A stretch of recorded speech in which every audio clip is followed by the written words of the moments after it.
Grizzly. At Grizzly, we believe charging your electric vehicle should be simple, reliable, and affordable. That's why we design, engineer, and build our chargers in Canada, ensuring top-tier quality and performance. Powered by United Chargers, every Grizzly model is crafted in-house, built to withstand extreme conditions, and tested for reliability.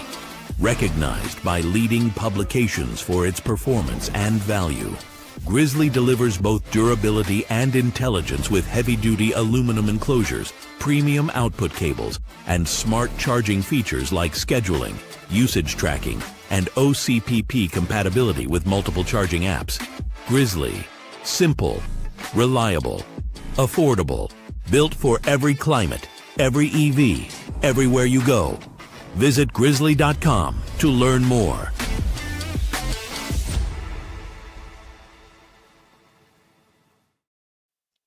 Hello, and welcome to the Batteries Included podcast. It's Friday, August the 22nd, 2025, and this is episode number 102.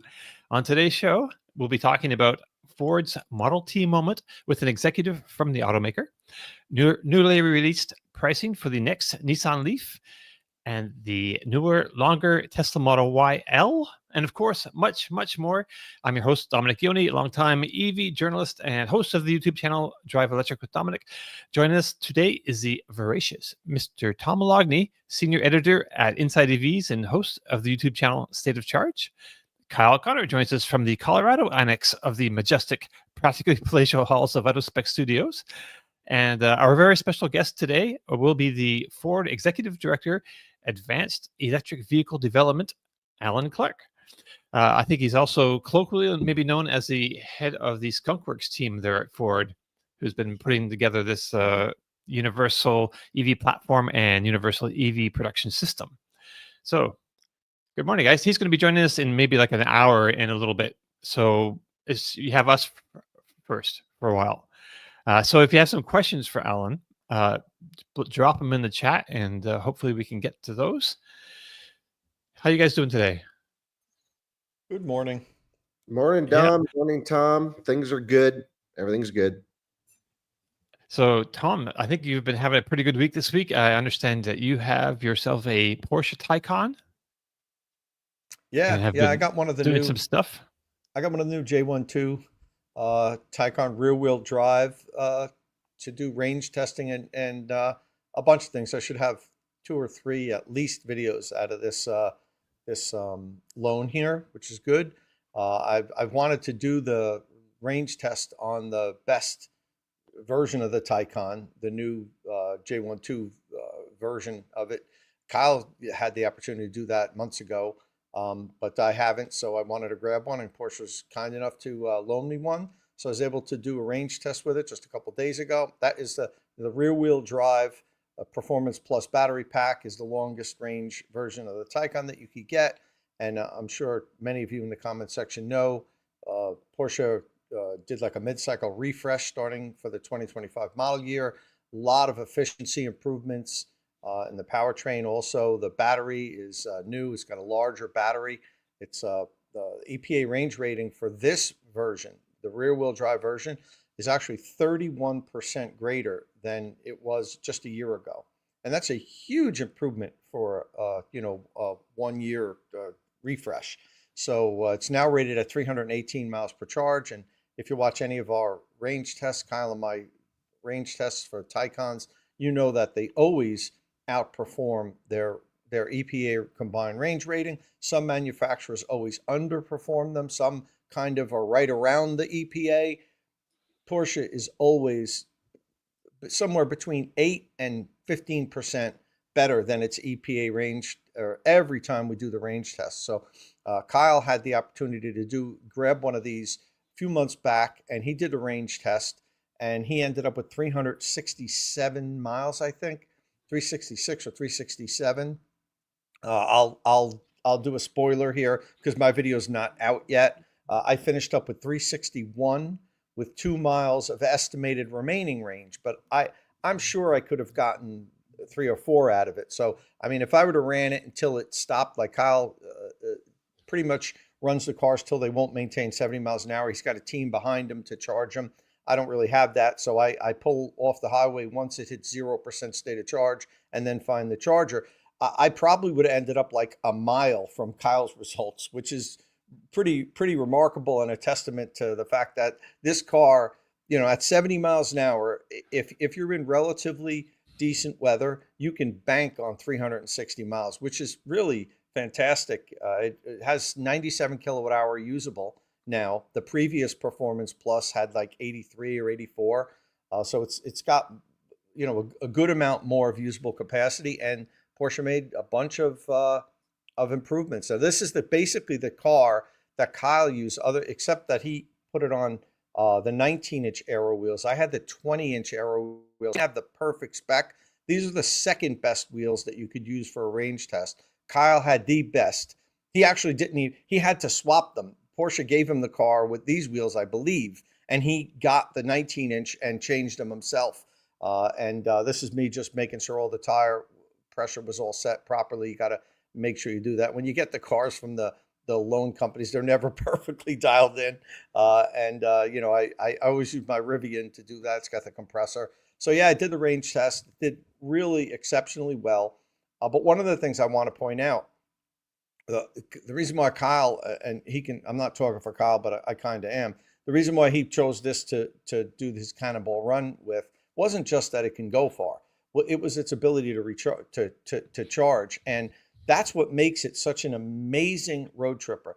Not only does it go far, you know, 360 miles at highway speed. So let's say if you went a little bit faster, over 300 miles, even at 80 miles an hour, this is going to go over 300 miles, probably just a little over 300 miles. But then, you know, to charge it back up to 80%, the 10 to 80% happens in about 16 minutes. I've charged the car, the different versions of it, maybe 6 or 7 times now.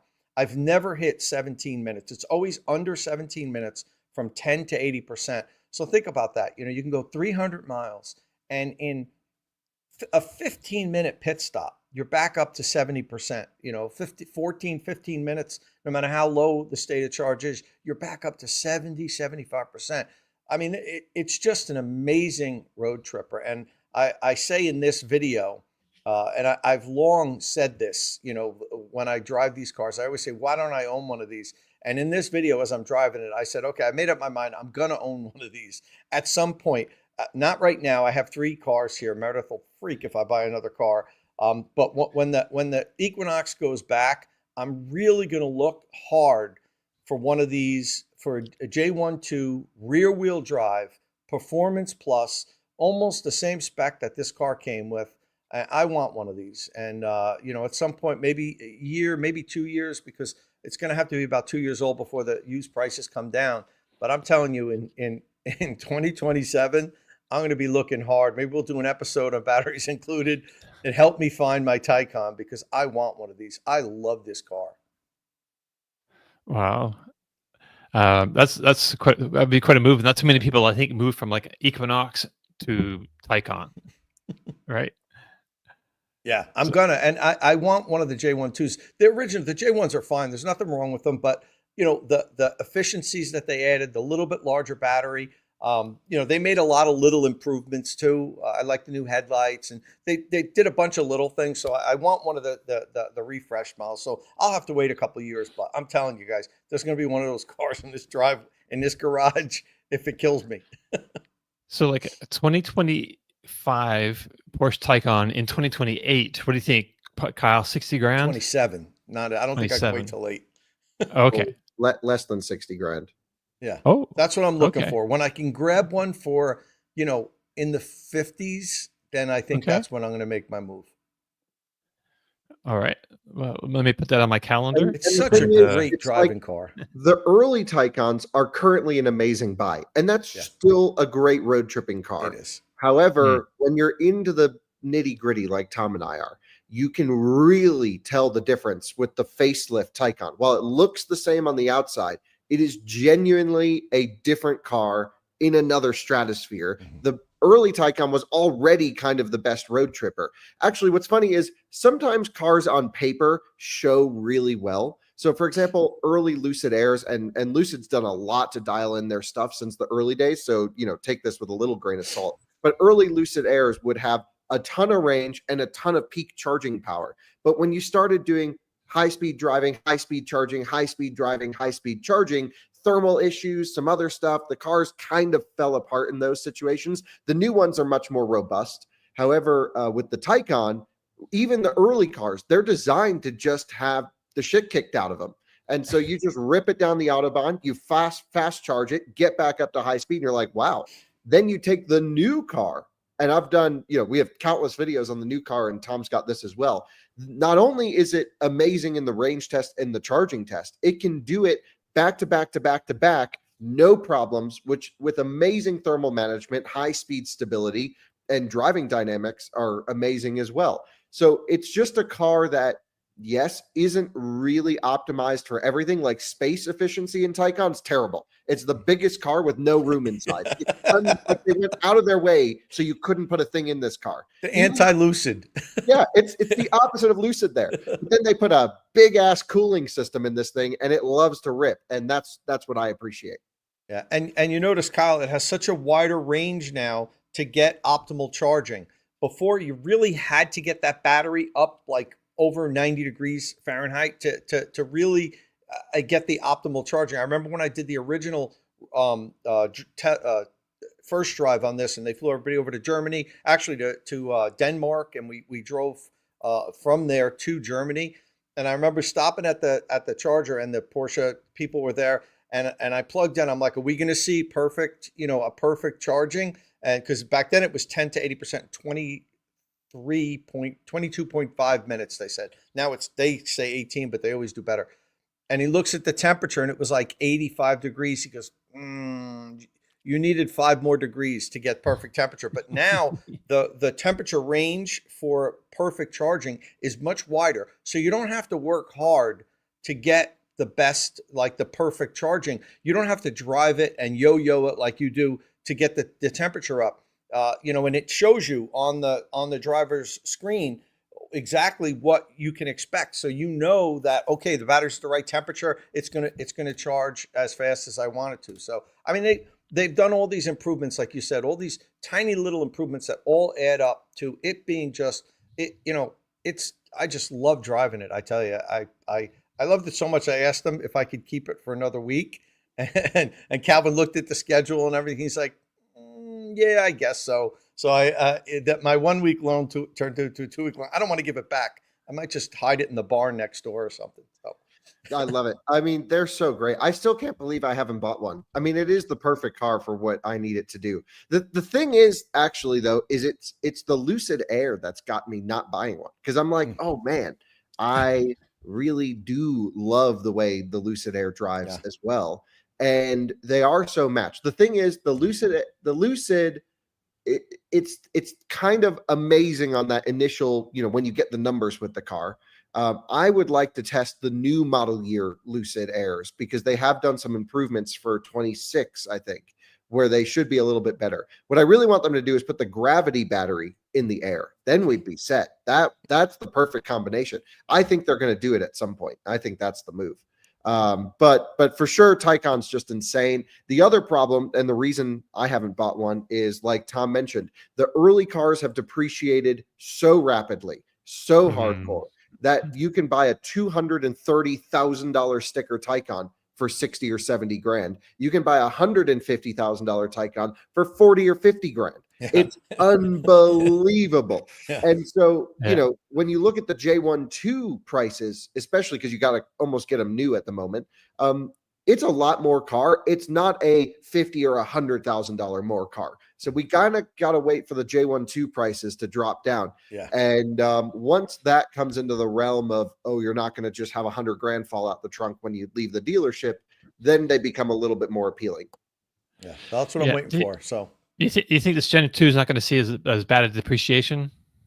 No, I think it will. I think the general consumer won't understand the difference between J11 and J12. Yeah. It's really, they look the same. There's almost no visual difference, little massages. They drive both very similar, unless you get active ride in the new cars, which is an expensive option. And it's it's really for the EV nerds. That we're the ones who want the J1 too. Also, the J1s had some battery issues, not in terms of degradation or health, but like water getting in and shorting the battery. Like they had some enclosure issues. There were some other bugs with the early cars too. I've done probably 20, 30, 40,000 miles in the second generation, maybe 50,000 miles in the first generation. The second generation is a much more robust car. Yeah. Yeah. And That's what I was thinking. Go ahead, Tom. Good. No, you go ahead. I said, and the most important thing, Meredith is on board with it. She loves the Taycan because the truth of the matter is, when we do get one, that's going to be her car. I'm going to have to fight for seat time in it, but that's okay. So, but she rarely loves the cars that I get here, and I get all the cars on loan. Like she likes them. She's not a car person necessarily, but she actually really loves the Taycan. She's like, I love this car. I would drive this. I'm like, okay, I just got the approval, so now we just need to thin the herd in the driveway here. Wait till J12 goes down in price, and then we're gonna grab it. Hey, yeah, but I wanted to talk about what's going on there over in your neck of the woods, Kyle. But I've been seeing this message. I think somebody messaged us on X as well about this situation, asking him when is any inside information on Volkswagen's access to the Supercharger network. First it was June, then it's July, it's now August, almost September, and they still. I don't know. Have you heard anything? Yes, and here's the deal. Here's my understanding. It was supposed to work, and it's not working. There is a window that opens periodically for engineers to test on the network. Someone, on social media, I don't know who, some owner posted that they were able to get their Volkswagen to charge on the Supercharger network at one site that they were at a particular time, and other people were as well. So we know they're getting close. That has since shut back down, and that is not unusual compared with every other automaker's rollout to this. So, it's been buggy. I think, Tom, you would agree the communication on our side has been really buggy and confusing as well. We're told one thing, another thing happens. It's hard to believe anyone or anything. I'll tell you, my mom is pissed because she drives a Volkswagen Group vehicle, and she bought it on the premise that she was getting Supercharger access. And now she's like, I'm trading this thing in for a Tesla. She's not, but she's really upset. And I get it because, yeah, it's easy to charge, blah, blah, blah. At the end of the day, I think Electrify America, Iona, EVgo, they've also gotten pretty good in general. So I think in general, like being frustrated at charging is a thing that is decreasing, which is what we needed. But you still want the backup of the Supercharger network. You still want to make sure that you have that in your back pocket. And if you have a 400 volt EV, which most Volkswagen Group vehicles are low voltage, is that true? Actually, let's say half, something like that. Then you do want to use Supercharger network because it'll work pretty well there. It's just software, dude. They cannot get this thing to work, and it's not just on Volkswagen's side. It's the Tesla and the Volkswagen integration, and two different cultures and two different companies trying to work with each other, not meshing very well, is my vibe. I mean, Tom, would you agree? Nothing is for sure, but it just seems like there's a mix in that communication somewhere. Yeah. So without talking specifically about any brand, because I do talk to these companies about their Supercharger access, and they all, it's all with, embargoed, and, you can't talk about it until we tell you to talk about it. But I've been lucky enough to get early access to most of the vehicles and do videos. This is how you charge a Nissan. This is how you charge, the Honda. So I've been working with the companies 2 to 3 weeks before they roll out the official announcement. And nothing has changed. Some of the companies that haven't gone out there yet, I've had communication with them, and I'm working on making a video before it gets officially open. What I can tell you guys is, like Kyle said about the software, he's spot on. Almost every single company that I have worked with, they've said, okay, on this date, we're going to have Supercharger access. When do you need a car? And one of our adapters, so that you can make your video and have enough time to post it when the day goes live. And I'll say, okay, give it to me 5 days earlier. I need that much time. Just do everything. Almost every single one didn't hit the date that they told me that it was going to be. They're like, I'll have the car and they'll be like, okay, there's no rush. We have to kick this back a couple of weeks because we're having software problems. And every automaker has had problems with it. And the funny thing is, you say, because I've had people ask me about this and say, Tom, but that doesn't make sense because any car can go to a Magic Dock and plug in and it works. So why are you telling me that the cars can't communicate with Tesla vehicles? And it's really because for the biggest reason, not the only reason, the manufacturers want their native apps to also work with authentication. But that's not the only reason. There's other reasons. And some of the reasons are the newer cars that are coming to market now haven't been fully tested even on a Magic Dock. So they wouldn't, if you rolled up with a new, I'm not going to mention a model, and try to plug it into a Magic Dock, it wouldn't work. So, and from what I understand, Tesla isn't always the easiest company to work with. As far as like, a company might find that there's a problem in certain situations. If their battery is too warm, or if whatever happens, it's at super low voltage, it's the battery's almost empty and they plug it in and they're getting an error, and they'll respond to Tesla and say, look, under these conditions, we're finding a problem. They might not hear back for a week. And that's just, that doesn't work when you're on a timeline to, you're set a goal a month and a half down the road to have Supercharger access. And now every time you ask a question, it takes a week or two to get an answer. Now all of a sudden you got to kick your announcement back a month or so. So, and I understand that Tesla's a busy company. They don't, it's not their job to dedicate a whole team to jump on a problem that another automaker has the second they send them that thing. So I'm not bashing Tesla with this here, but just so you guys know, it's not easy. These car companies are having a lot of difficulty getting everything to work, and that's why sometimes it takes long. But what I will say is everybody, whatever automakers that don't have access right now, they are all actively working very hard to get access as soon as they can. I know everyone's frustrated, but they're trying to get it done. They're not going to do it and announce it and say we have it until they know all their vehicles work in all conditions. They don't want to have Supercharger access and then somebody rolls up with an ID4 in certain and a Signet does. I mean a certain condition, and it just doesn't work. So that's what's going on right now. Right on. Sorry, Thanks I know that was a long answer. That's all right. Thanks for that, guys. EVs of America has a good tip for you here, Tom, in the comments. He says, oh my God, I drove the Lucid Gravity, I'm sure he's talking about, hard at the Rutherford, New Jersey studio. You have to go there, Tom. They let you rip it. Okay. So I don't know if you have plans this week, but that sounds like a plan. I don't know.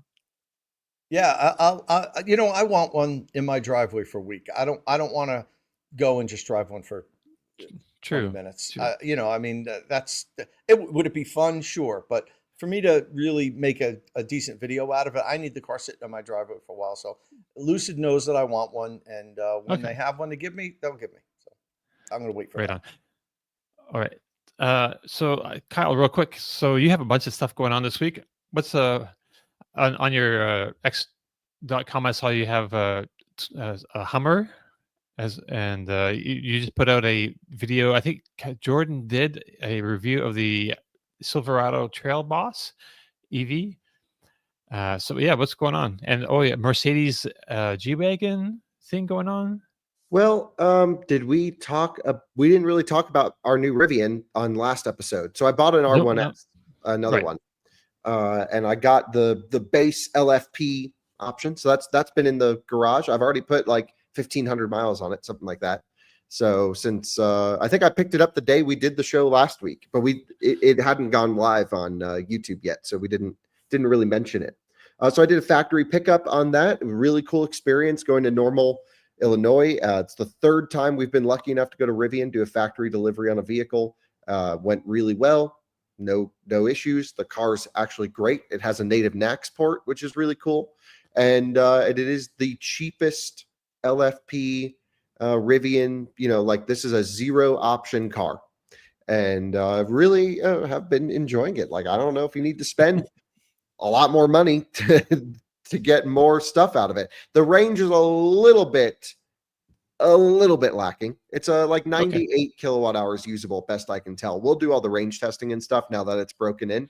But yeah, it's a great car. I've made a couple videos with it. That's in North Carolina, and love it.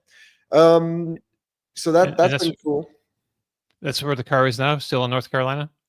Yeah, it's going to live primarily in North Carolina. We might bring it out here because we were thinking about doing a like Rivian comparison race to Vegas, where we take every version of the R1S and do a race to Vegas with them to be like, hey, you really don't need to spend an extra 30 grand or 20 grand to get the long range version. Like this will keep up on a road trip. That's the idea. That's an interesting. Yeah, that's a cool concept. This is the best charging Rivian. So, while you lose a little capacity, you can charge pretty high power deep into the battery. And you've already changed the wheels. No, that's Scott's. Scott's got a Rivian out there as well. She got the nice wheels on that. Hers is black. Right, exactly. So Scott has a dual motor Rivian, very similar to this, but with $30,000 higher price tag.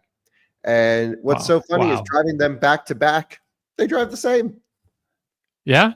Yeah, no difference. I mean, hers has a lot more capacity. She's got another like 40 to 50 kilowatt hours of usable capacity.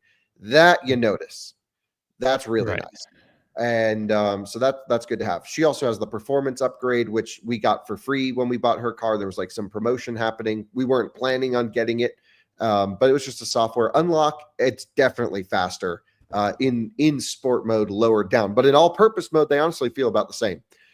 So anyway, really have enjoyed this, and I have some concerns about the thermal management system more than the other battery packs. This really hates to charge with climate control on. It really, regardless of cables overheating, you have to shut climate control off on this to get a good charging session. But when you do, it's seemingly pretty good.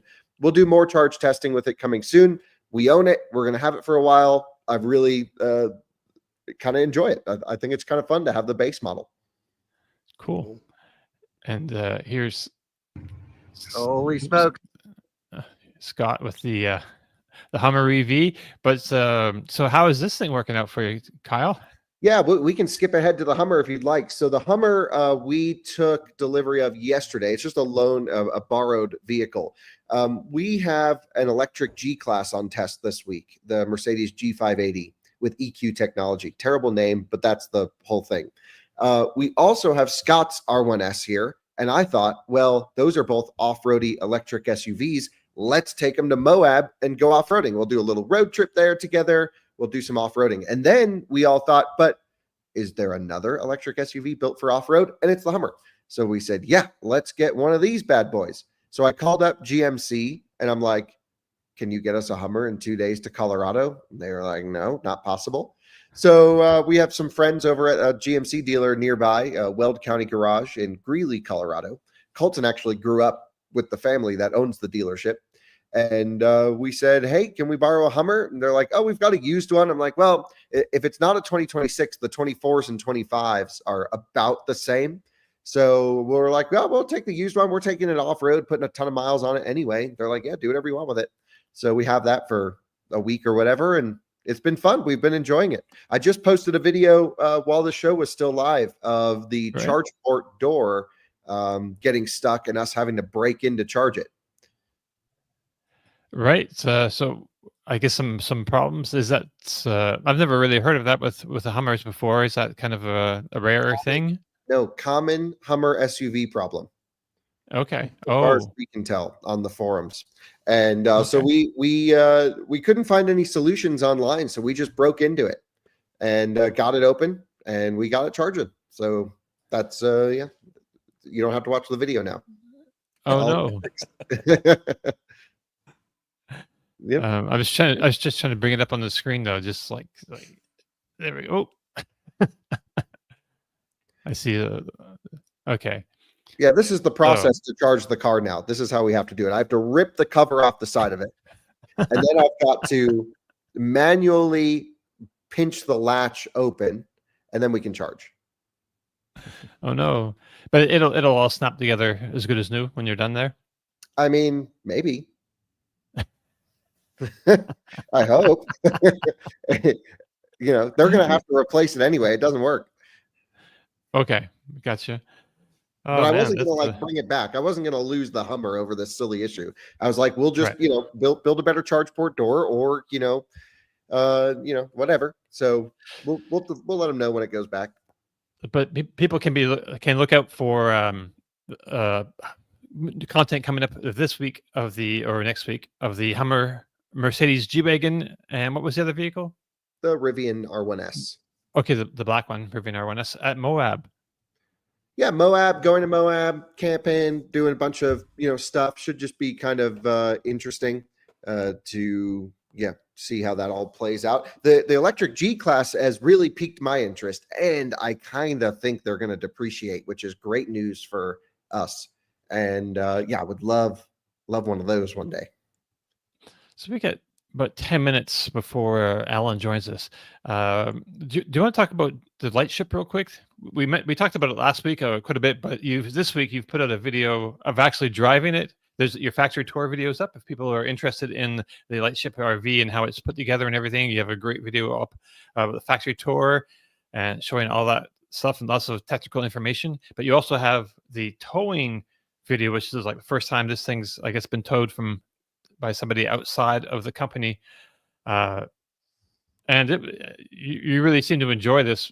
I don't know if I want to give it all away. I'll let you do that, I guess. But no, fine. Yeah, we can certainly talk about it. So the Lightship RV, for those of you who don't know, it's a collapsible, expandable travel trailer. So think Airstream, but folds in half for better aerodynamics. So when you get to your camp spot, you hit a button and brrr, it opens up, and you've got yourself, a very tall, usable, towable RV.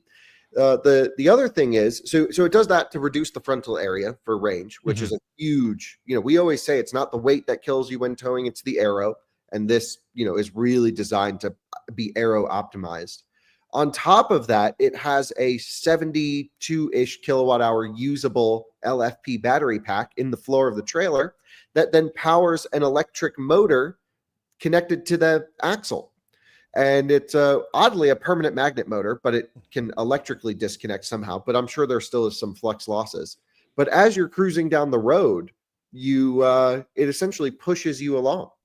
And so by pushing you along, what I should say is it reduces the drag on the truck. It's never going to overpower the truck. That's the idea.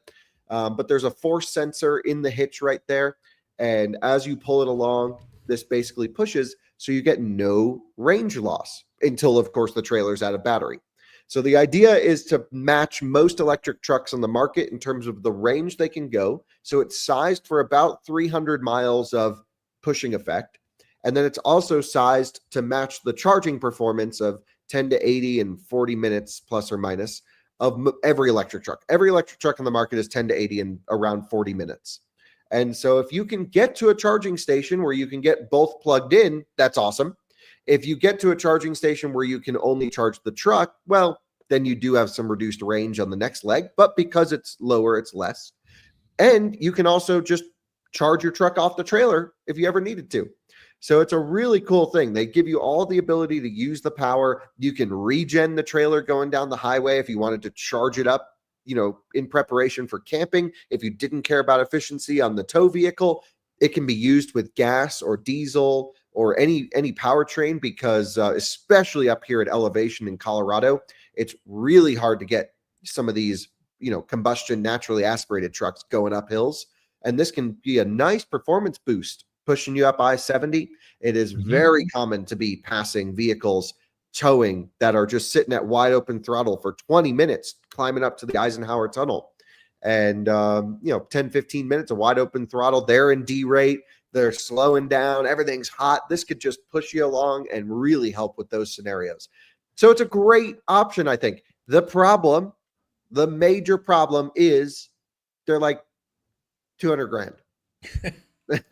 Right. I mean, but like you were saying, this is like a big, very nice RV that with solar on the top, and it has a trick raising and lowering thing. That sounds like not a bad value, though, right? When you consider the marketplace. Yeah. So if you look at Airstream pricing, they're actually not that far off. If you look at Jayco, whatever, Winnebago, BS quality. And I can say that because Right. I've owned these things. The worst quality product you will ever own, which is typically like an RV travel trailer from a big box manufacturer.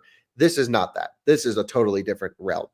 And so when you really want to go up market and you're going to have something that is really unique and really cool, and guess what? There are a lot of electric and combustion truck owners with a lot of money that want to have the cool thing at the campground, that want to play around with this tech. And guess what? They also can't build that many. They can build like 10 this year. There is more than enough demand for the amount they can output currently. And then they will have cheaper versions coming down the line.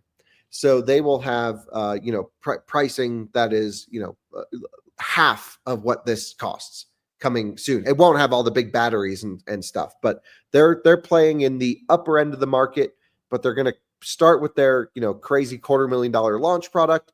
Then they're going to launch the like $180,000 to $200,000 thing, which is what you're looking at here. And then they're going to come down. Kyle, did they say anything about orders? Like you said, they can build 10 a year. Do they have 10 orders?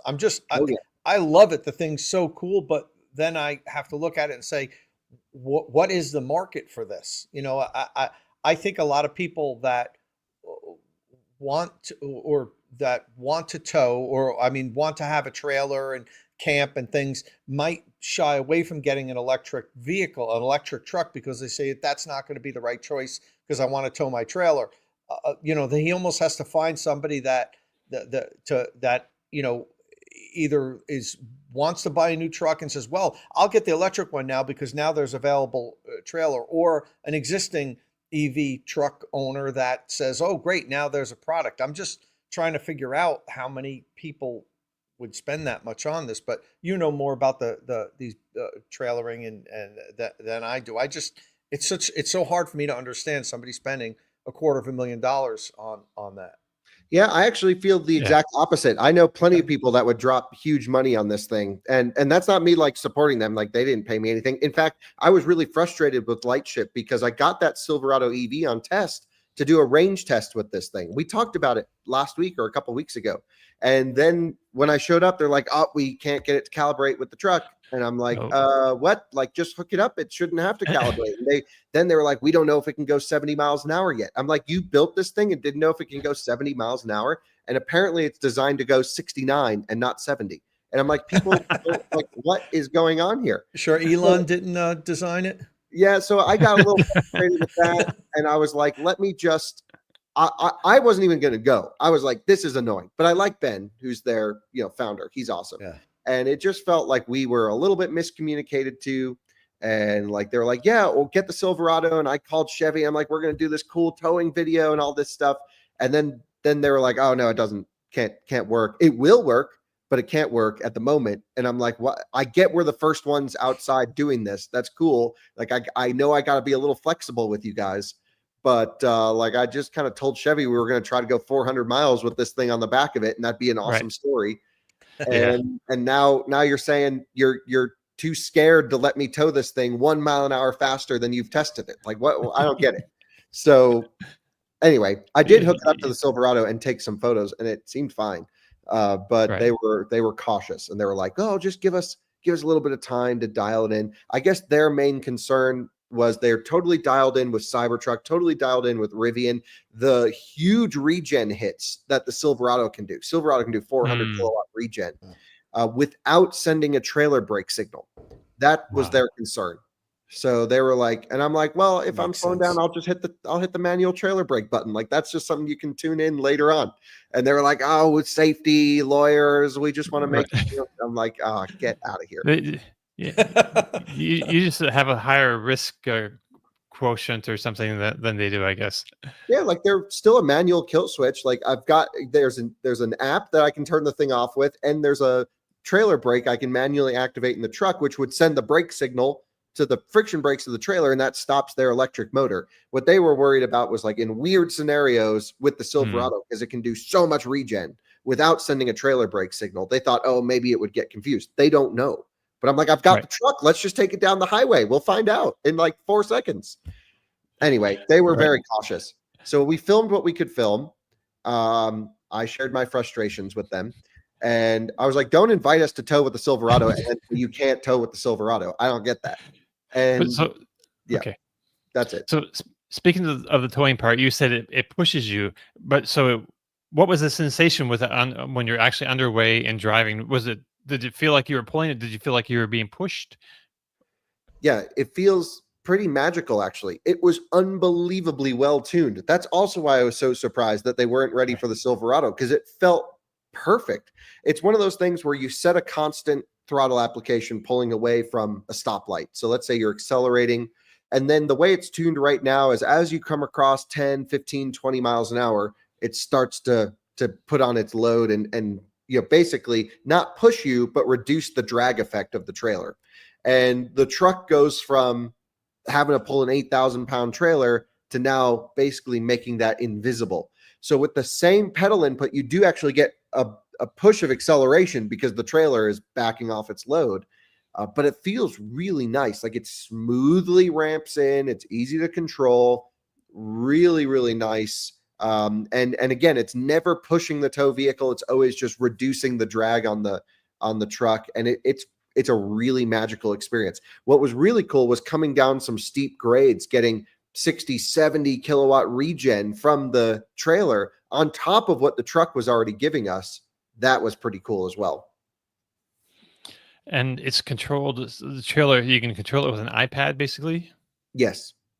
Okay. Yeah. And that comes with it, right I guess? Yeah, of course. Yeah. Yeah. All right.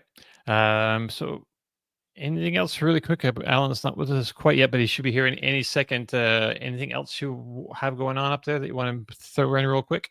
Yeah, well, I think we've done quite a bit of testing, quite a bit of issues with stuff. My Rivian's actually broken at the moment, which might be interesting. My Gen 1 R1T, major motor malfunction, car wouldn't go into gear.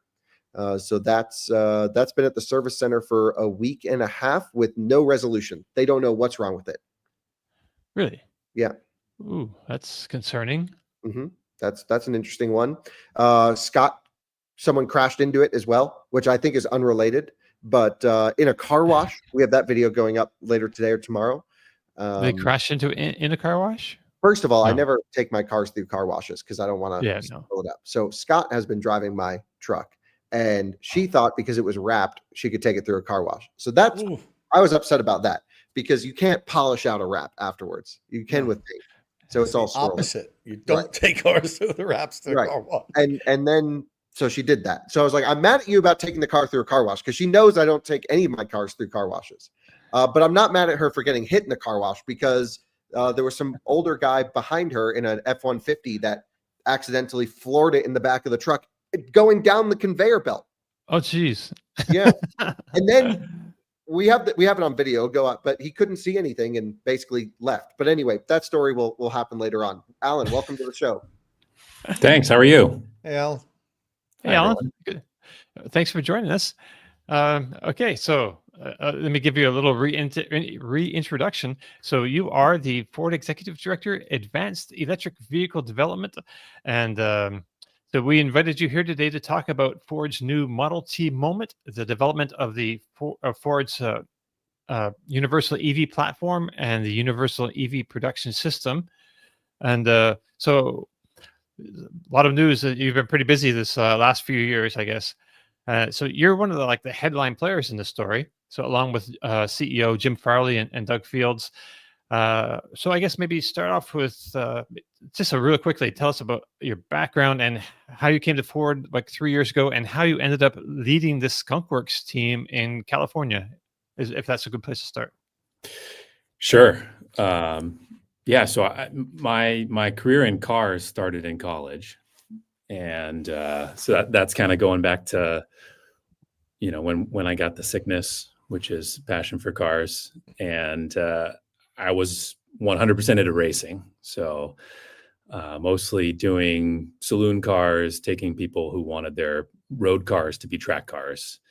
And then got a work experience in Formula One, did Formula SAE in school, worked in sports cars when I got out of school, doing American Le Mans Series, WEC. Then I got a call from a small company at the time called Tesla. They were making a tiny little sports car at the time, and they were interested in making a sedan. So I was at Tesla for about 12 and a half years and got the call from Ford that they were interested in making an affordable vehicle. And so I've been here for about 3.5 years now. And our mission is to design, develop, architect a brand new platform that incorporates lots of new technology. And really the only way to achieve that is by innovating with new battery technology, new ways of integrating, new methods of assembling vehicles, because you can't do just one thing. You can't just shoot for one of those technologies. You have to do quite a few of them to be able to ultimately create a compelling vehicle that customers want, but make it at an affordable price that people can actually afford. And that's basically your mission brief. Is that so? You jumped right into the Skunkworks program when you started at Ford, or was that came just a little bit later? When I started, there was a big question mark of what exactly are we going to do? How could we achieve this? So I think, when you start, especially, the Skunkworks is much more like a startup in a sense that we have to be agile and nimble and figure out, what's going on with market conditions, what's going on with installed assets in terms of charging, in terms of tariffs, in terms of battery raw materials. There was a lot of moving pieces. So I think we had to really pivot a few times to have a model that actually works. Right. So what can you tell us about the original design brief? Is that how it came to you?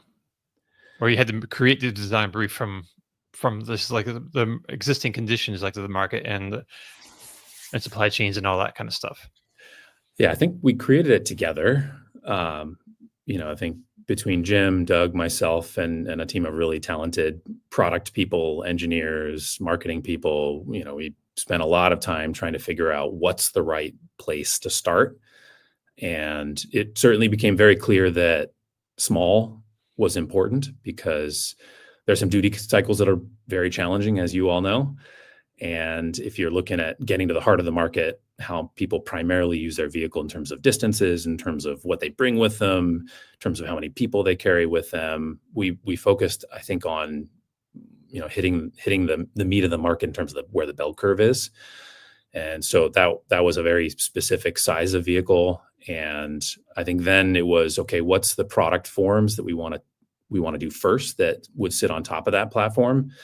So I think, to be clear, there's two things happening at once, right? If you're looking at the platform and then seeing everything from C car all the way up to a van and a 7-seater, and then we're looking then at, okay, what's the product form that customers want that's most compelling, that takes advantage of that platform?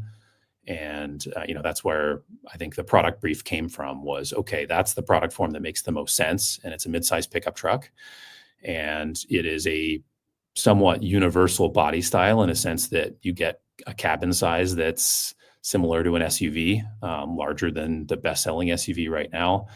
And then you get secure, lockable frunk in the front, which means you can bring things with you that are dry as well in a pickup truck. You need a secure, lockable, and dry storage area. And then you've got the bed for the utility stuff. So I think similar to the Model T, in a sense that the Model T had a lot of different body styles, and it became known as the universal car because of its capabilities to really stretch into all the different use cases for customers.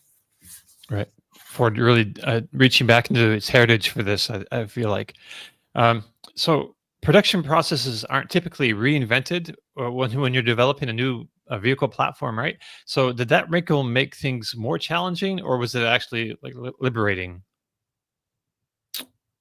Both. Constraints are good for engineers, right? When you, less variables means you can optimize fewer things. And as soon as you open up the constraints of, hey, what if we didn't do this in a straight line, where you add one part at a time or two parts at a time to a straight assembly line, the people who are working on it have to have a much more global mindset and be able to juggle a lot more variables in their head as they're trying to put on paper what makes the most sense. So I would say that it made the process a lot more challenging. And I think also when you when we actually looked at the hundreds of different ways that you could assemble a vehicle, which really the core principles were making it so that you could do more in parallel, but also making it so that you had more accessible surface area for humans or robots to put parts on the car and to sort of do the nested approach of, the thing that mounts to the body in white all the way up to the other things that are on top of it. How do you make that easier? And so I think once we finally did get the concept and the practical nature of, okay, what are the pieces that we're actually going to use? I haven't seen many light bulb moments like that for such a smart group of engineers in a long time. Probably my last time was looking at an EV after working on race cars my whole career, and saying, okay, there's no exhaust, and you can say there's no exhaust, but in reality, Right. The package space around it, the thermal issues that are associated with it, the fact that it has to go all the way front to back, it is the fuel tank, like the restraints and requirements around ICE is really hard. It's really challenging, and it's just the industry has done it for so long. So then when you go and you reinvent the production system and you watch all these engineers, their minds are just realizing, wow, I can reach this now. And, there's way less twisting when you're doing this operation. Then suddenly new ideas start flowing, and it becomes this virtuous cycle of, okay, it's getting better, it's getting better, it's getting better. But that doesn't mean there's not challenges, right? We've also given ourselves challenges with fastening and sealing, and there's we gave ourselves some interesting challenges to solve, but that's what smart engineers love, solving problems. So it's a good place to be. Right. So Kyle or Tom, do you have anything you want to ask? Yeah, Alan, thanks for taking the time to join us. Really appreciate it. We know you must be running full steam over there, and we, of course, can't wait to test whatever the heck you're working on. So we will be throwing it through the ringer. So, just keep that in the back of your head whenever you're making something, that this thing's going to see 3 feet of air and a lot of 0 to 100% charging sessions.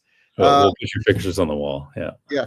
Great. My biggest concern and fear really doesn't surround a lot of the construction method of building the car. That's going to be new and novel, but we know that your team and Ford especially will not sign off on a vehicle that isn't well constructed, that doesn't drive well, that isn't a solid vehicle.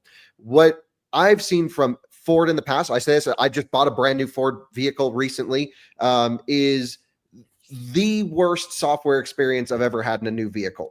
I mean, it is horrible to use this thing. It's buggy. It's not intuitive. Phone is a key, issues with my particular vehicle is not supported.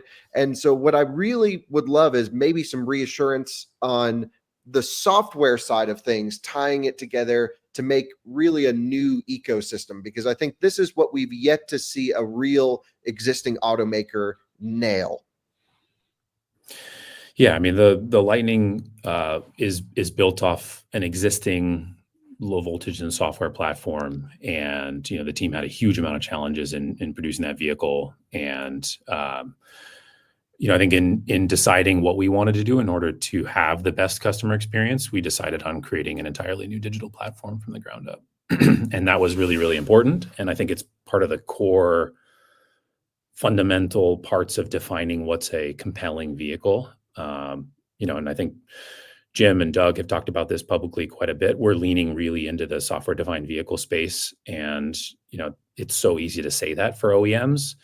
And I think Jim and Doug have really shown with their actions that they're doing something about it, which is bringing new talent into the company, really leaning into especially the Silicon Valley talent that's coming out of consumer electronics as well as the EV space, to make sure that we can create a digital platform that's fantastic. And I think you're mentioning things that weren't the case not long ago, which is consumer sentiment and consumer demand for an experience that's more similar to your phone is completely widespread. And I think when your expectations are that high, you then need to control the experience much more, which means making more of the hardware in-house, which means assuming adaptability and assuming the agility of being able to quickly update software. And to do that, you have to make architectural decisions from day one about what the software is. And those may not be the same decisions that typical car companies would make in terms of what protocols are available, what technologies are available, which standards are typical that automotive companies would use. So we have a lot left to prove. So I won't say that we finished it all and that it's working great. But that's certainly the aim, is to make an incredible digital experience for the customer. Thank you very much. Sorry for the tough question early on, but that's really cool. I'm sure Tom's got some stuff he wants to hear about. I think maybe just 1 second before Tom goes, a lot of chatter in the comments as well, just trying to understand where Ford is going in regards to what we're seeing from insane high power charging vehicles, especially coming from China. As we understand it, there's always a trade-off of cost, weight, copper components, thermal management, and the actual use case of how many people do high-powered DC fast charging. Tom and I, especially me, high-powered DC charge all the time. We're always traveling, we're always testing, and it's easy to get caught up in we need 800 kilowatt charging into this thing. However, I think there's probably a reasonable number to target. So I'm curious to hear, maybe not in exact terms, but where you're thinking about the use case of AC versus DC charging for the new vehicle. Sure. Yeah, I mean, it's important to customers. It's actually, I think it's really different for customers who have owned EVs before and customers who haven't. And, there's an irrational desire from customers, I think, to have really fast charging because they think they'll use it often. And in reality, especially if they understood all the trade-offs around materials, like you mentioned, the entire high voltage chain, software controls, and then battery life, and then the chemistry of the battery that has to change as a result of that, they may make different decisions. Or if they've lived with EVs for a while, they may make different decisions about what they want. What I'd say is, in this country especially, there's a lot of vehicles sold that have 3 rows of seats, and if you look at the data, the occupancy rate of that 3rd row of seats is somewhere around 3 to 4%. And yet people still buy a lot of vehicles that have 3rd row. So that infrequent use case is something that I think is on customers' mind when they purchase a vehicle. So I do think that it's important, but I likely think we'll asymptotically approach some solution that's similar to the amount of time that it takes you to stop on a road trip, get out, get food, use the restroom, and then get back in your vehicle. So what I'd say is that our approach is balanced. And, I don't think that a lot of people would sacrifice much range to get fast charging. And I think in the category that we're talking about, most wouldn't sacrifice cost for really fast charging either. Thanks for the great response. Appreciate it. And but if there's anything you can do to make it charge faster, we won't complain. Tom, I'll let you rock and roll. Great. And thanks again, Alan, for coming on. It's good to see you again. Alan and I spoke about a week ago and had the opportunity to give him some questions. So I appreciate you coming on here today, Alan. So Great to to see you follow again. up on the irrational need, one of the things I think is most surprising about the one vehicle that was mentioned, the small pickup truck. I know Ford is, this platform is going to be for other vehicles, hopefully in the future, was the battery size. And while not coming out and saying this is the battery size, Ford did announce at that announcement that it was going to be about 15% smaller than an Auto 3, which is about 60 kilowatt hour. So that puts us right around a little over 50 kilowatt hour. And I think that was the most surprising thing. And that's what I've gotten a lot of people respond to me and say, Tom, tell me this isn't true. They're going to have other battery options, right? Because no matter how efficient they make this vehicle, it won't go 200 miles, with a 50 kilowatt hour battery pack. They're not going to make a pickup truck that gets better than 4 miles per kilowatt hour.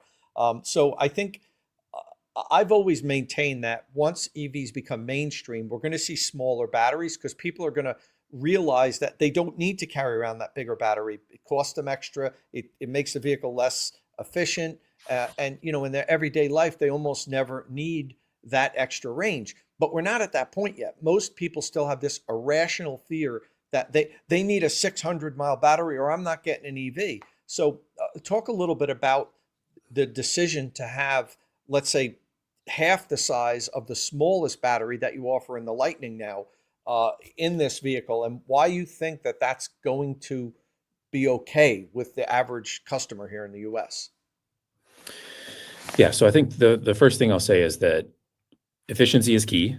You're spot on there. And when you look down at everything from brake drag to seal drags to the amount of oil you have in the drive unit, the windage you have in your drive unit, your core losses, like the full chain of all the ways that you could lose energy in driving means that you have to have a lot of expertise on staff, and you have to let systems engineering take place, which means silos shouldn't exist, and engineers should be able to balance across all the different system trades that they can make to make the more efficient vehicle, not just the more, efficient product that they're working on, the one small thing. And so I think Doug used the example of, a brakes engineer spending $5 on some additional hardware to be able to ultimately save $20 for the customer in terms of range. And we put bounties on everything. So we make sure that each engineer understands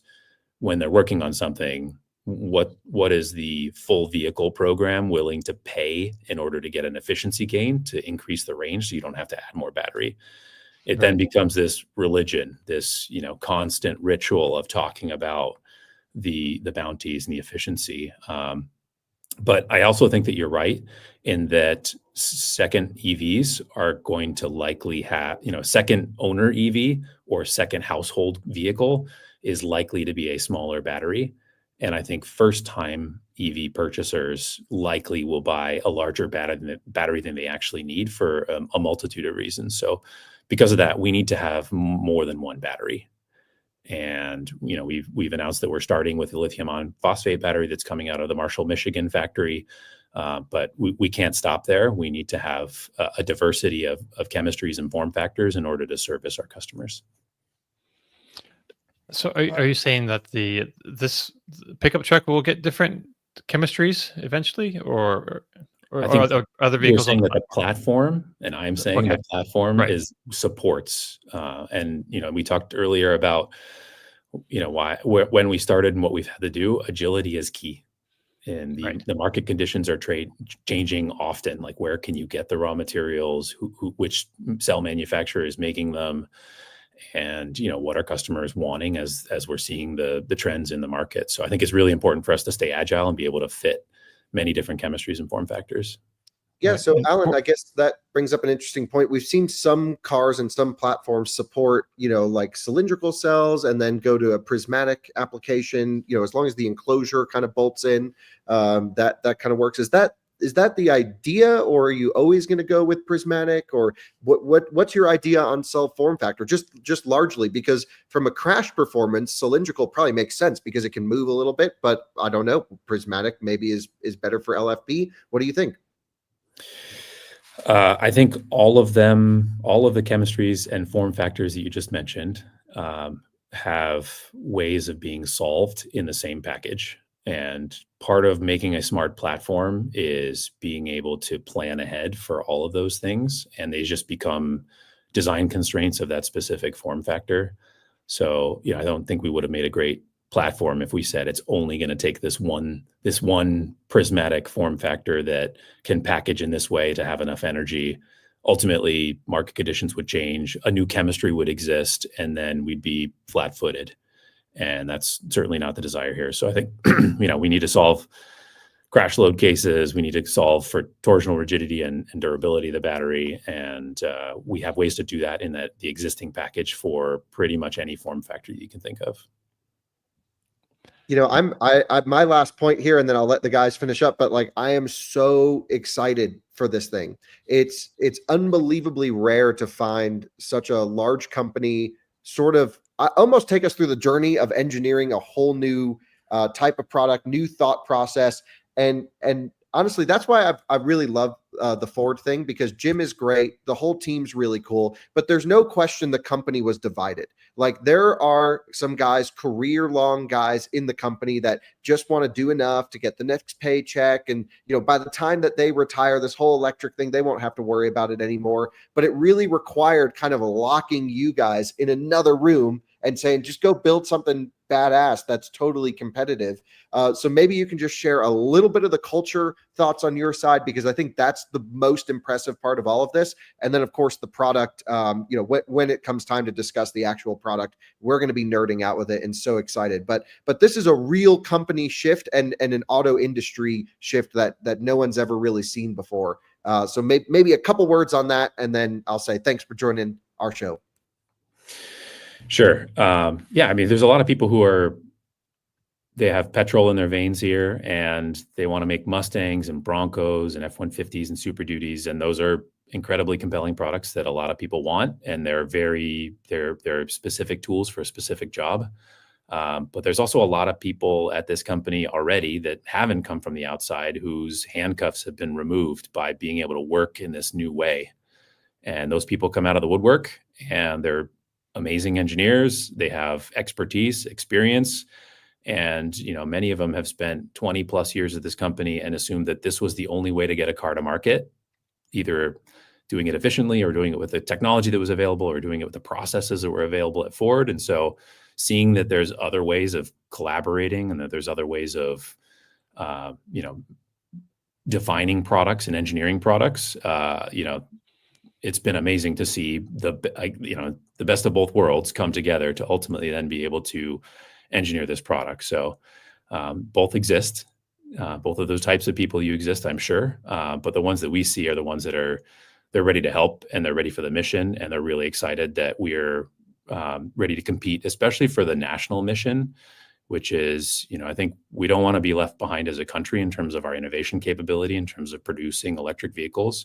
Huge amount of the GDP of our country is tied up specifically in making vehicles, and that means that it's an important national mission. So it's much bigger than the individual.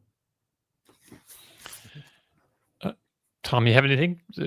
No, I think that's pretty much our Tom allotment with Alan. I think he's got to go at this point, Tom.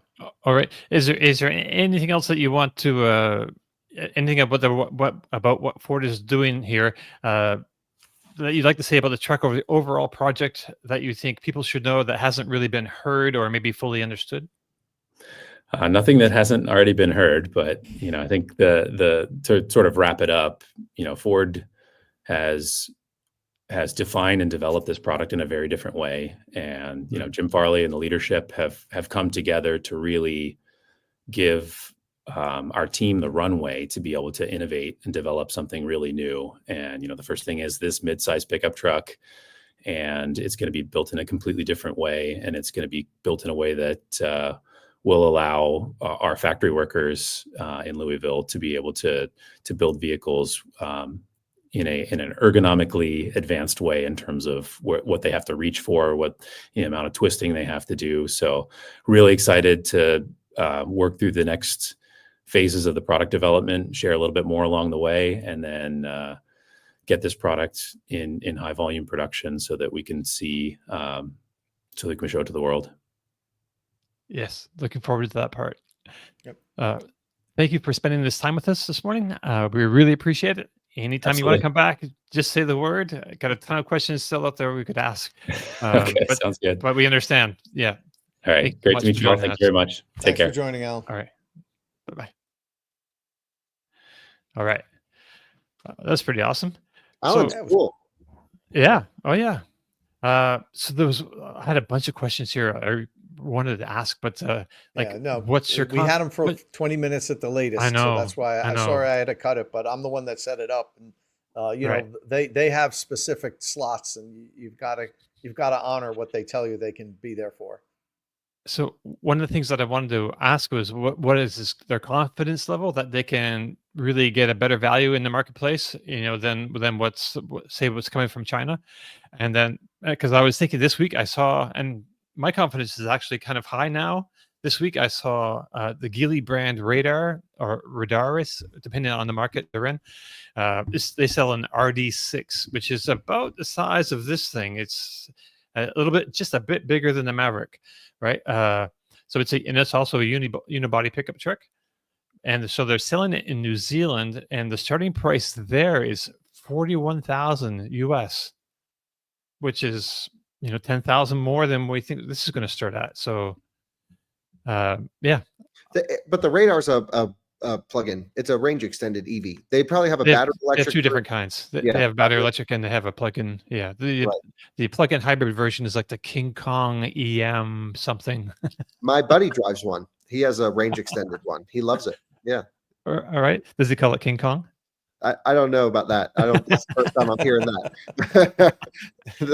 I just saw it last But, night when I was like doing the research on it. Like, well, I didn't realize but that. it's actually it's really cool for Ford to let us talk to one of their like real engineers, not just like a marketing person. Not to say we don't like the marketing people, but that's I the do like dude Mark. working on the stuff, and we got to talk to him, and that's so cool. And so I sounds like Emma helped with that too because she's in the comments. So shout out to Emma for Yeah, making- Emma's the best.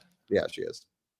Yeah, she helped set it up, which was well, she set it up, which is great. And as I said, I spoke to Alan for about 20 minutes last week. I'm going to put together a video about my discussion. It wasn't a video, but there were some things that I learned about it that I asked him. For instance, the positioning of the charge port I had mentioned. It's a problem with a lot of different vehicles now, and he didn't say where it was, but he said we understand and we've designed this new vehicle to accommodate any charger, so like, without saying, yeah, it's going to be in the rear left of the vehicle, and also, oh God, I forget, there were a couple things. Now I can't remember, but there were a couple things that we got to talk about that I learned that I didn't know from the general press conference, which was really good. And, Alan's great. It was great that Emma was able to set that up to get him in here for us. I'm still just concerned about it being like, an engineering marvel, right? I mean, this is what they're kind of saying, we're designing, the vehicle for the future, with their own software and everything. I mean, if you remember when BMW brought the i3 out, and I know we're in a different time, it was an engineering marvel. It really was. It still is. It was a vehicle ahead of its time that if you understood, I remember the first time Sandy Monroe looked at it, he was like flabbergasted. He was like, this thing came from Mars. Like, I can't believe we built this here on Earth because it's so much more advanced than other vehicles. And I'm a little concerned, but what happened when it come to market? It flopped because people were like, a $50,000 car that goes 70 miles. No, I'm just concerned that, at least here for the U.S. market, where the range is such an issue, people are so worried about it. Even though I think it's an unrealistic fear for many people, not everybody. There's plenty of people, particularly in Middle America, that need long range. But I see people that live around me that say, well, I'm not going to get an EV. I know you talk about your EVs all the time, Tom, but I'm not going to get one until it goes 500 miles. And I look at it and I say, you own a big house with a 3-car garage. You could be charging it every night. Why do you need 500 miles? Where do you go? Well, just in case. That's the answer that you get. And I'm concerned that if this comes to the market and it's an engineering marvel, they've done everything right. Let's say it's a next generation vehicle, but it shows up with a 158 mile EPA range rating, that people will just be like, ugh, like, that's a bridge too far. Like the EV geeks will buy it, but nobody else will. So, let's see. I'm not saying that's going to happen. I'm just saying that's my concern. Ford is smarter, I would believe, than to bring it to market. We talked about different battery chemistries. Perhaps there's going to be different, options that you can get. Oh, for $8,000 more, you can get the 100 kilowatt hour pack. So they're not really talking about that yet. But let's see. I'm just a little concerned that they'll engineer this thing and it'll be a marvel, but the average person doesn't care about that stuff. They just need something that's utilitarian for them, that can do what they need to do, and they don't have to worry about, running out somewhere. So We just need the marketers to step up and really, sell the story, right? nobody's been able to properly communicate electric vehicles yet. Nobody's been true. able to. No dealership has been able to explain to customers how, if you have a gas station in your garage, don't worry about 500 miles of range. I mean, if I didn't do DC fast charge recordings for my business here, I'd almost never use a DC fast charger. I mean, hell, Right. I drive up to Vermont to my in-laws' house. I don't need to stop, so No, you can't tell me that the dealership is going to be able to communicate that, and forget about the company's main marketing commercials and stuff. Like, so yeah, I'm just worried about the consumer, the average consumer looking at this and saying, oh, the Ford's gone backwards. Like their last truck went 300 miles. This one goes half the time. You know, they think that one was a bust. But I So do let's think see. I think there's a price delta where people would start to say, hey, for 29.9, whatever it is, let me try this thing out. And a lot of it also has to do with the resale value. Remember when the Maverick launched? Actually, still look at Mavericks today. Look at used prices of Mavericks. They are not far off what they are new. So you can buy one, try it out 6 months, a year, whatever, and you can sell it for almost what you paid for it. If you can make that, you know, sort of low barrier to entry, you don't have to walk in, you're not losing $100,000 leaving the dealership lot, you know, you're not taking that big depreciation hit, you're not spending a huge upfront payment, you're just like, okay, this thing's kind of cool, maybe I think it's dorky, but for, you know, $300 a month or $250 a month a lease, whatever it is, I'll just stuff it in the garage, try it out. I'm not saying this is everyone's use case, and there certainly are people that are going to treat this as their main and only vehicle. But for a large portion of America, especially as a second car, or even if they're just open to trying something new, if the price is low enough, people will try it. And if it's integrated well with software and it helps you, you know, learn how an electric car works, then I think it can actually do a really good service, even if it isn't the 500-mile range EV with 400 kilowatt charging, which most people don't need. I agree with that, Tom. The comment on the third row from Alan's an interesting one, and other people bring this up to me a lot as well, which is, okay, you're utilizing that space a very small portion of the time. That's true, but like you still need to buy it if you utilize it at all throughout your ownership experience, because the kids can't drive a second car. So there are use cases out there that, while they are minimal, are still functional requirements of purchasing a car, I think. No, I agree. You don't have to use an option on the vehicle all the time for it to be necessary that in your mind that you have it. And if you have the money to spend to get that option, then you get it. You know, I agree with that 100. Same thing with towing. People look at the towing capability of the vehicle. They might tow something once a year, but you know what? They want to tow that once a year, you know, and you can't say, well, you know, he only uses it once a year. No, that person got that vehicle to do that specific task. Same thing with the third row. You know, you got that vehicle for the 4 or 5 times a year where you're taking your kids' friends to the movie and you need to have 7 people in the vehicle. You don't want to call the mom up and say, I can't take your kids because we can't fit them in our car. To me, it's worth spending that extra $3,000 or $4,000 to have the flexibility the 3 or 4 times a year that I need it to do it. So I get that. That's that argument to me, Kyle, is kind of like the average driver drives 30 miles a day. So the EV only needs to go 40 miles, you know? So it's that same mindset that I think you have to balance. If you're an automaker, you have to understand it, which is good that he understands that. But then you have to also balance the fact that that doesn't mean that it's a not worthwhile option. So moving along, can we move along? Yeah. I just want to, but while we're still on Ford, though, I just want to mention that production has now begun at its new battery factory in Kentucky this week that is partnered with SKON. I'm not sure how you pronounce that really. So this isn't the battery plant that will supply the LFP cells for the universal platform vehicles, but it's nickel, manganese, cobalt batteries like we've seen, and those will go into the F-150 Lightning and the Ford E-Transit van, and that'll, you know, just to help domesticate their battery supply and probably lower the price as it scales.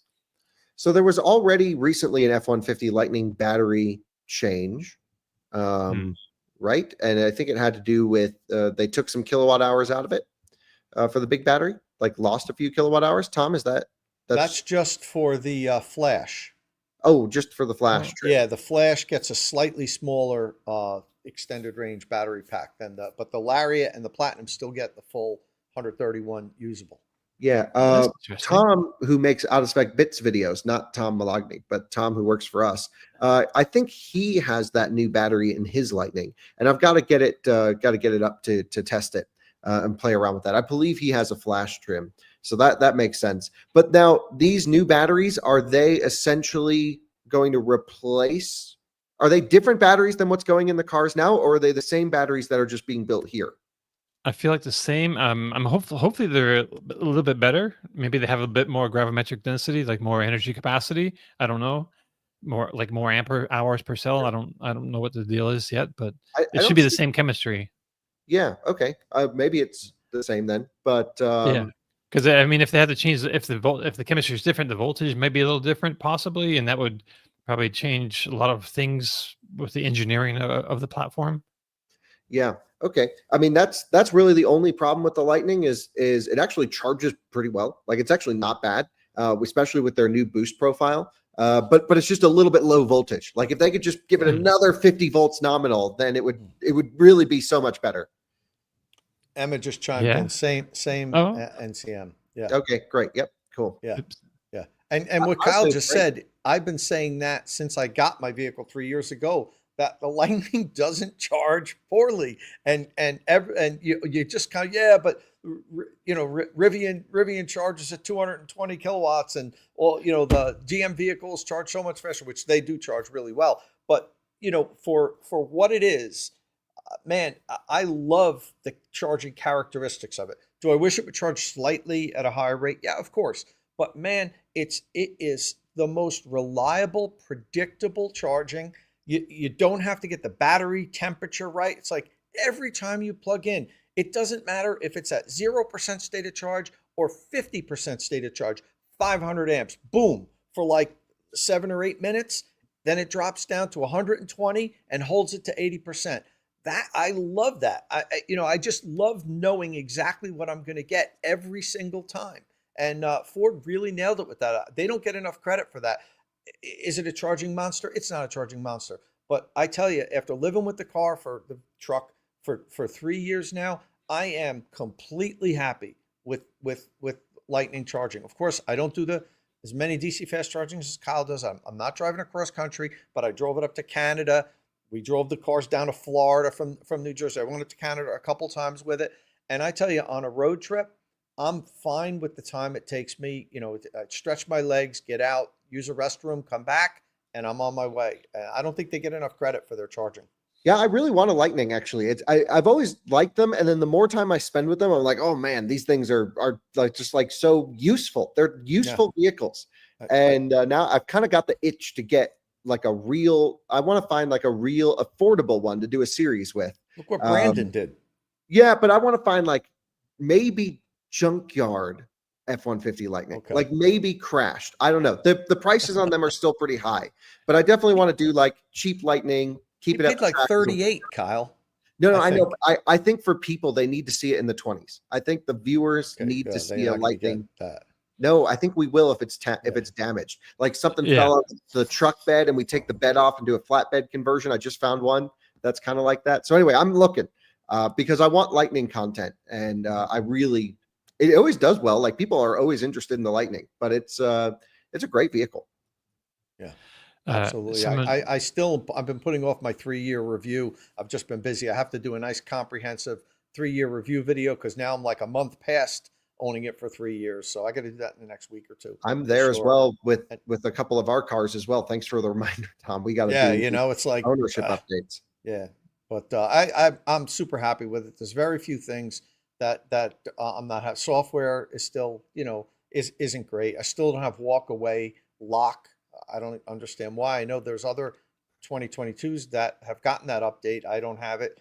And that's really probably my biggest complaint is that it doesn't have the walk away lock yet. I forget. And, if it's raining, you got to stop, press the button. And another thing that bothers me about it is when you do get out, and the button's on the door handle where you can lock it. It doesn't let you immediately lock it. It's like a safety feature or something. If you're holding the handle, they don't want it to lock automatically. And I got to stand there and wait like 3 or 4 seconds before it will lock. And if it's raining and stuff, that's my biggest probably complaint about it. Do you have the keypad on your truck? I do, yeah. Just click the bottom 2 buttons together. Oh, really? Because I've never even programmed it because I would Yeah. never use it. So will that immediately work? Immediately, I have to do the same issue on my Super Duty, but I just hit the Yeah. bottom 2 buttons and walk away. All right, let me try that out because that's been one of my biggest complaints is that, I get out and I press a button, I walk away and I don't hear it lock. I got to turn around, walk back, sit there, wait for a second and press it. And I'm like, But Yeah. other than that, like there's very few complaints I have about it. Not a single problem. 3 years, I only have about 28,000 miles on it because I have all these other cars, but 3 years and no issue. Just a couple recalls that the dealership took care of. I'm still on my original tires, but I do put the KO2s on for the winter months, so that's kind of cheating. But absolutely super happy with the Lightning. Emma's also on your software issue case. She's chasing down when you'll get the software update. Yeah, I know it doesn't roll out to everybody at once, and I'm not looking for any special You want treatment. special I know, treatment, right? But it was one of the first Lightnings to go out. I was, a month or two after it launched, so I would thought that they would have done it in the order, but I don't know.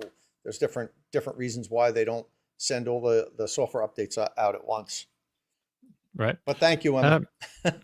Right. It's great to have her in the comments just to confirm all this information. She mentioned earlier, she just confirmed that the prismatic LFP cells coming out of the Marshall plant in Detroit will go first into the midsize pickup truck on the Universal platform. So that's good to know. So we should move along. We got a few things to talk about real quick. Some news this week. So this new pickup truck from Ford is engineered to be affordable.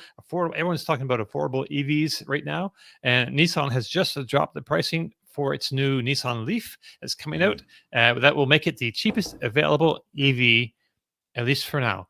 So the entry level trim is called the S Plus. It's inexpensive at $31,845, including freight.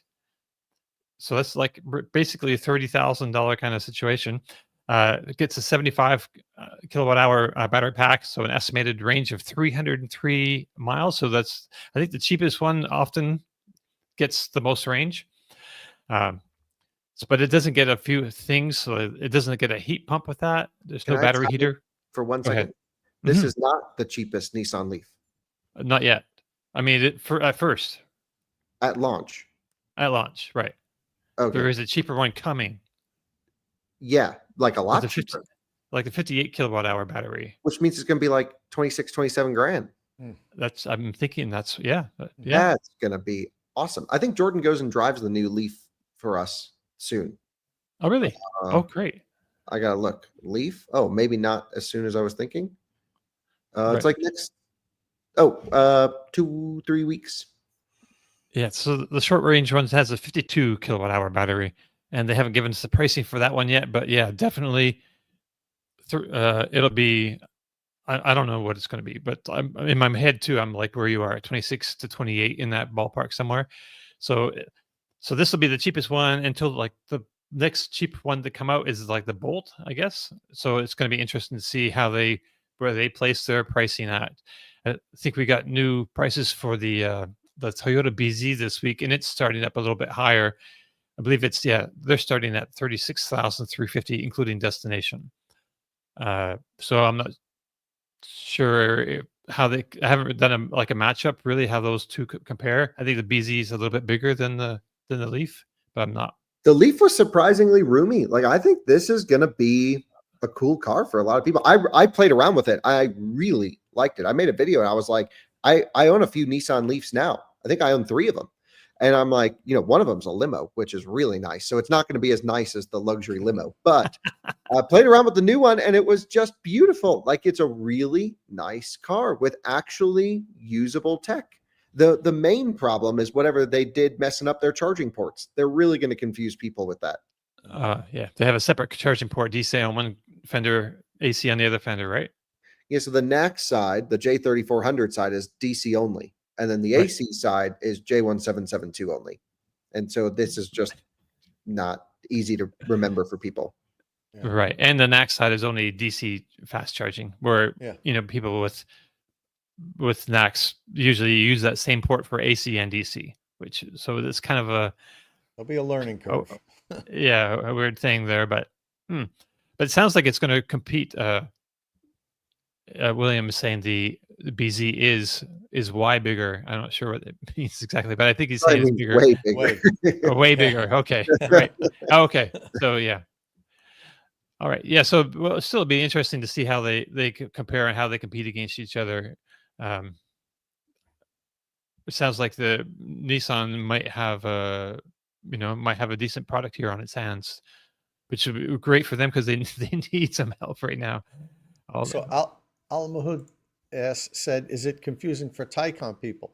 It's different because with the Taycan, you can use a J1772 in both sides. It's not one standard on one side and one standard on the other. There's no charge port on a Taycan that you could put a connector that will fit into it that will not charge the vehicle. But with the Leaf, you could, if I use this connector, which would fit into the NAC side, it won't charge. And the customers are going to look at it and say, well, when I go to the Supercharger, this connector works. How come it doesn't work when I use it at the parking lot that has a Tesla destination charger? So I think that's the issue, Alam. That's the fact that a connector will fit into the vehicle that won't work. Right. Which we'll see how that. I pressed them on that. They were like, customer satisfaction. Like, we knew everyone wanted NACs, and then but they have AC charging from their old Leaf, which is a J plug. And then finally, I talked to a guy who's like, "Oh yeah, we just couldn't figure it out. We couldn't get the part." And I'm like, "Thanks for actually telling me the real reason." Right. Thank you. Right. I mean, yeah, it's kind of funny because like on ICE cars now, when you pull up to the gas station, like you see, you rent a car and you don't know which side of the car that the gas thing is on. You can look and by your gas gauge, there's like a little arrow to the left or the right on either side of the, depending on which side, it kind of points to the side that the gas tank is on. But yeah, in this it would just have arrows on both sides, right? Not helpful. Anyway, Mercedes CLA is going to have a similar problem, isn't it, Tom? I think initially, I don't think that's really? going to be forever though. Okay. But Well, yeah. that car is going to launch really weird for our market. Yeah, looking forward to seeing the spec on the CLA, the Mercedes CLA. It's going to be awesome. There's so many good cars coming in really soon. I just played around with it, and it's going to be technically impressive. It seems like it suffers from thermal issues on DC charging. Okay. And it's good charge fast, 320 kilowatts in a little 80 kilowatt hour pack. That's great. Kind of maybe even better than Taycan as a road tripper. But if it can keep itself cool, we're not 100% sure. Right. But it's also just not like a desirable looking product. Those are going to be so cheap in the used market. That's going to be awesome. Yeah, it could be. It should be interesting. Yeah, I know you know. I can't appreciate more than the current Mercedes EVs do, Kyle. I mean, Tom, I don't think it really looks any better. And I think, it's the CLA, it's the base model, it's the least desirable one. So it's only going to get better from there. Yeah. Right. Man, you could see EQS for like 30 grand. Yeah, that's a great car for 35 grand. Man. I saw a couple in my area in the high 20s. Nice. Yeah, used with higher mileage. 80,000 miles, 100,000 like miles? 70, 60, 70,000 miles for like 28.9. Like, wow. $100,000 car. It's getting down to my Model 3. My Model 3's got like 70 grand on it now, but I think my resale is probably like 18 to 20 in there somewhere, I'm guessing. Feels a bit rich. Yeah. It's got FSD though. Oh, that's a good point. And and I gotta set up an appointment to get my control arms fixed. That's on my agenda for today. Right. I wanted to film it, but I also wanted to get a video up on my channel because I've been bad with my channel. So I finally got a video up on my channel, road trip to Jacksonville with my friend Ashley this week. So now I can film this one. I still have a Rivian video to put together, but one bit of news I wanted to hit really quickly before we leave is Tesla has launched its Model YL in China. It's basically a Model Y with an extra 7.4 inches of length overall, with a space between the front and rear axles stretched 5.9 inches, so a bigger wheelbase. The extra length is said to give you a third row with a lot of room, That makes it like an affordable replacement for the Tesla Model X, which I'm hearing rumors is might be going away. I don't know. I haven't heard anything like official. Just like just you know the hoi out there talking about it. So deliveries in China start this month, and it's expected to come to Europe as well. But then, and we would think the U.S. too, especially if the Model X is going away, then you would think they could But the But Model it- X isn't going away for our market yet. right. Okay, Mhm. it is in China, right? It's away in China. So I don't know if they're going to sunset that. If they brought the YL here, I mean, right now the Model X is not really selling a whole lot of numbers, I think, and I think bringing the YL here would reduce that even more. But it could also increase the overall envelope of buyers into Tesla as well, just because it has a more, just more a third row, like a more comfortable third row. Because the third row you could get in the Model Y that exists now was just not good, and so this X, what is it, 6 inches basically of more wheelbase should be a completely different story, right? I don't know. So Elon said he was unclear about it coming to the US. He said this variant of the Model Y doesn't start production in the US until the end of next year. So it sounds like it's coming, right? But then he says might not ever, given the advent of self-driving in America. So which is it? I mean, But that's it's just like, that doesn't even make sense. I know.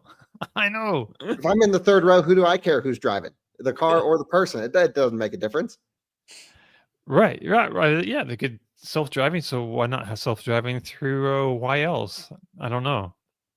Yeah, like that's the one you would actually want to be the mean- self-driving car.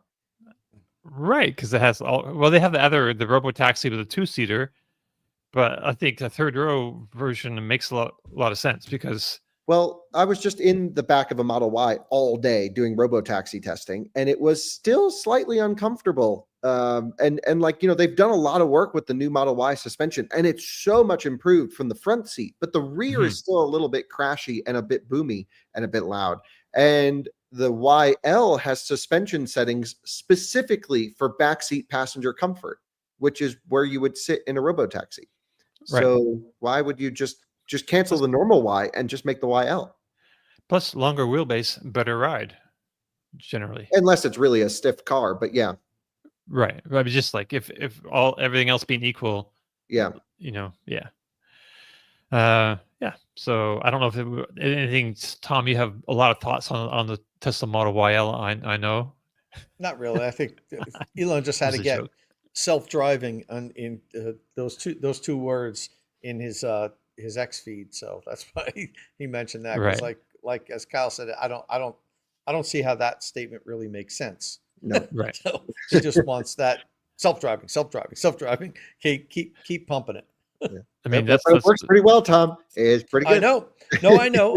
Right. I listen. I've driven in it recently, and it is it's gotten so much better in the last 6 or 8 months since the last time I drove it.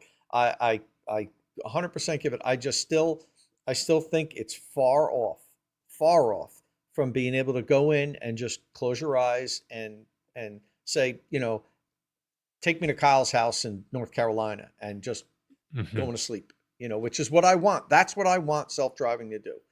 When I don't want to drive, I want the car to drive by itself. And it still isn't, it's still as good as, and it's amazing what they've done.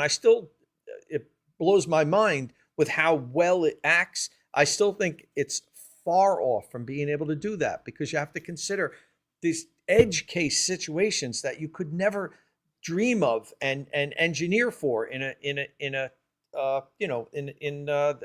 labs. And Yep.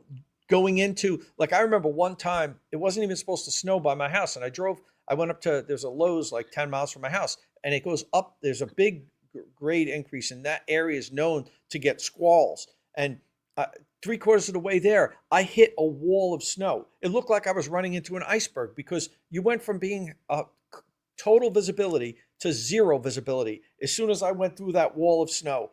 And like, I don't know how the vehicle could deal with that. It must just pull over and stop because I couldn't see, so like, I'm still, I still want to see how we get to that point where self-driving is self-driving, where you hop in the car and you say, take me here. And then you start reading, or you take a nap. I want to take a nap sometimes. I go to a bar. I want to be able to go to a bar and get drunk and let my car take me home, and me not be responsible for it. That's the dream. We're kind of there on clear nights, clear days, no bad weather conditions, because I've already experienced that in Austin. I rode around all day with no one in the driver's seat and the safety driver not taking over at all. And I'm not saying that's not necessary. And I'm certainly not saying we're there for what you're looking for. All I'm saying is, damn, it's fun to watch it get better. It's so and cool. It is getting better. I'm not unbelievable. arguing that. It's incredible how the state that it's in right now. It's really incredible. It's just like, for instance, one of my best friends lives around the block from me, retired New York City fireman. His father-in-law moved in now into their house because he's legally blind. And he had a Tesla. He had a Tesla Model 3. So he got they just got a new one, a new Y, the Y, because his daughter has been driving him around because he was declared legally blind like 6 months ago. He still can see, but he's legally blind, so he can't drive. New Jersey revoked his driver's license. He has no mobility. His daughter has to drive him everywhere, or my friend, and he's still totally fine. Like he's totally with it mentally and everything. He just lost his vision and he can't get around. Like, he got the Tesla back. His first one he got was like 3 years ago because he was hoping it would be full self-driving. When he lost his vision, he could still get around. And now they got the new Y. He's still hopeful. He's still like, well, maybe by next year I'll be able to get in it and go to and you won't have to drive me around. He's telling his daughter, and I'm saying to them, guys, I don't think he's going to see that, where he'll be allowed to go in it. And to me, that's the enormous usefulness of the full self-driving. And I know we'll get there. It's just, I don't know when. I think it's farther off than what a lot of the Tesla fans feel it is at this point. I hope it's hard to judge. I hope it's tomorrow, Yeah, hard to judge the timing. It's all we can do is report on what we experience, and what I experienced was on clear days, no bad weather conditions, freaking awesome. Yeah. Also, when it rained the other day, I was on the highway on FSD and it shut off. So, like, totally agree, Tom. I'm right there with you. And take over.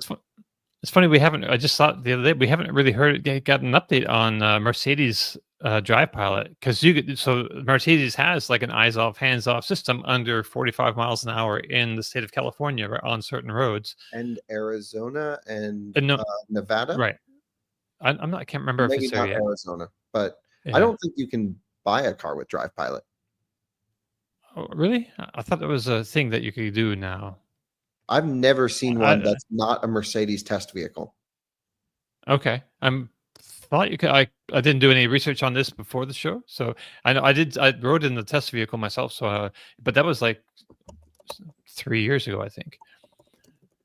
So it works in Germany, and let's see, Mercedes Drive Pilot is available for purchase on select S-Class and EQS sedan models. $2,500 per year subscription. Right. So it's a feature. Yeah, but we have. So I expected they were supposed to increase the speed envelope that it could work in, but we haven't heard anything about that yet.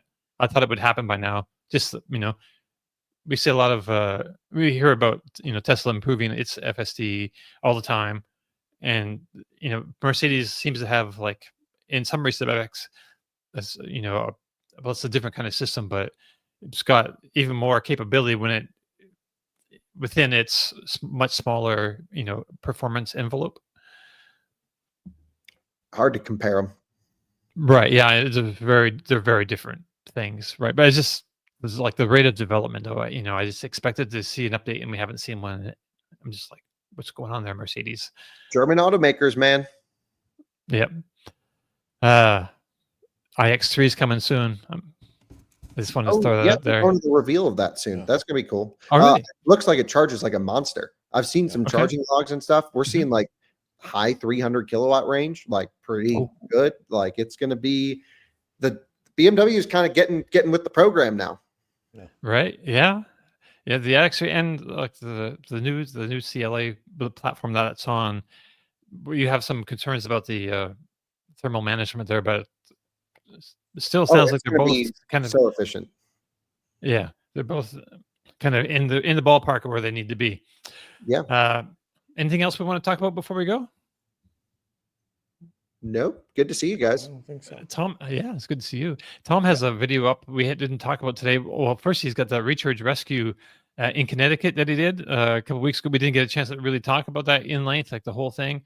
But that's up on his channel. You can check that out. And as well, this week he's got a Tesla Supercharger extension cable review by hand show. The title of the video is "Not Ready for Consumer Use." So I think that sounds like a spicy testing video to check out. Yeah. Well, many of the followers here probably saw Brandon's Flashes review back, maybe a week earlier. I wanted to use it for like a month before I put the video out, so I didn't jump and do it quick because I knew other people were going to say it was unsafe, and I wanted to have some data. We're using it, to, measuring the temperature of it, and talk about. I mean, first of all, the switch that doesn't shut off charging, that's a non-starter right there. So you could have just said, look, I'm not even going to use this thing. You shouldn't sell this. But I will tell you, I've been in communication with Hanshaw since this. And they're I know Brandon had not a good He had a communication with terrible, them. Yeah, communication. terrible. I mean, and Oh my they gosh. were not professional with how they were basically saying like, who the hell are you to tell us that our thing's not safe? You're just some random YouTuber. You know what I mean? That was kind of like their approach. And seeing how they responded to him made me even take more of a slow approach and say, look, I'm really going to test this on multiple vehicles. I'm going to record the temperature. I'm going to talk about why I do it. I'm not just going to do a knee-jerk reaction. And it seemed to work because I've had a dialogue with them now since this. Calm, responsive, appreciated my review. Thank you for bringing all these points up. We've decided to redesign the cable. Our engineers are already working on it. We've listened to the points that you brought up, and they're valid points. And we're going to come out with a new cable, and we're going to send you one as soon as it's available for you to test. And they sent me a whole list of questions to answer, like my experience, temperature and what vehicles did it have a problem with? Do you know what amperage it was charging at when the charging shut off? All this stuff. So, they seem to want to do this. But the problem that I have with that is that's great. That's all great. But they shouldn't have sold it before. Like they should have sent it maybe to a bunch of people like Brandon and me and different influencers and said, use it for a month. Send us your feedback before we sell it. Then let us all send our feedback to them. But the thing's available for sale. That's the wrong way to do it. You don't sell it first, then beta test it. The other thing that I don't like about that adapter, and a lot of adapters working this way, is when they reach max temperature, they just shut off. You're cutting load when the contactors aren't ready to be stopped. There isn't a smooth ramp down of charging. It's just like boom, charging stops, and that's really rough on all the equipment on the car and charger. And I really hate that. And that is like, there should be a thermal derate program. There should be maybe a powered intercept device that can actually derate rather than just going boom, stop. Yeah. Well, that's what A to Z is supposedly doing. There'll be a derate, there'll be a temperature that it hits that derates, and then a temperature that it hits that shuts off. I think 180 degrees is when it has to shut off. I think like 160 degrees or 155 or 100, somewhere in that, but is when it sends the signal to derate. That's what I think their aim is. And the one thing that I like about what A to Z is doing in particular, they've been talking about this damn thing for 2 years, and people are frustrated. Like, why won't you sell it? Well, they've said that they won't sell it until they get it safety certified. So that's admirable. I mean, they're losing sales. They could be selling the thing now. I have one here. I've been using it. It's been actually working really well, but they don't want to put it on the market until they can say it has safety certification. So, right on. All right. I think that brings us to the end of the show. If you have any questions or comments, please leave them below or get in touch with us on the social media platform of your choice. Don't forget, if you like the show, please give us a thumbs up, click subscribe, tap that bell icon for notifications. Thank you all again for joining us, and we'll see you again very, very soon. Ciao. See you guys.